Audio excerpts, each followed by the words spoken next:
Jauks smaids izdodas ne tikai cilvēkiem ar labu garstāvokli, jābūt vēl kaut kam, lai smaidītu no sirds, skaistiem un veseliem zobiem.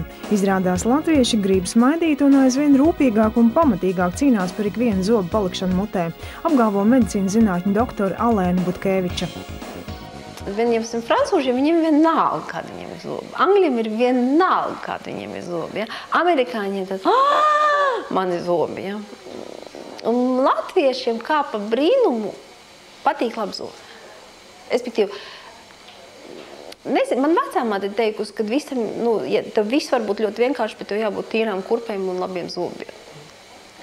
Tad varbūt tas ir nācis mums kā kultūra. Bet mums Latvijā ir tendence cilvēkiem saglabāt un vispār cīnīties par saviem zobiem. Alēna Butkeviča var lepoties ar pasaulē prestižās Bostonas universitātes doktora grādu.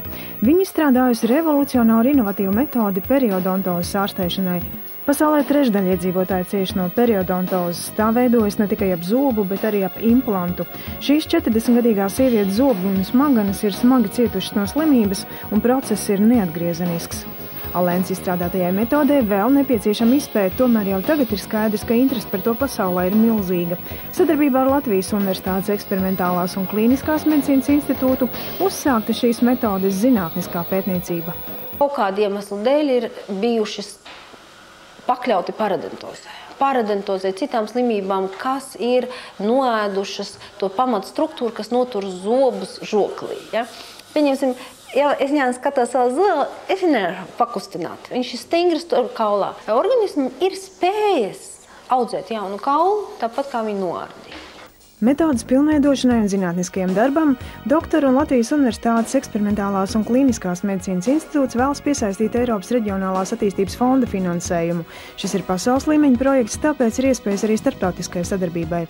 Lai cik mēs esam latviski, un tomēr viņam jābūt mazliet internacionālam sastāvam, jo pētījumam jau galvenais ir nevis tautība, bet smadzenes un zināšanas. Pozitīvi ir tas arī pacienti sapratuši, ka galvenais mutē nav baltais gluldais kronis, bet gan tieši tā daļa, kas kroni mutē notur smaganā.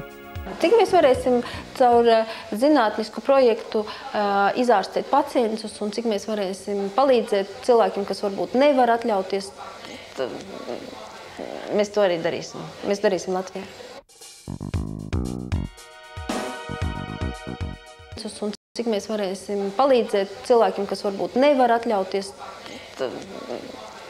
mēs to arī darīsim. Mēs darīsim Latvijā.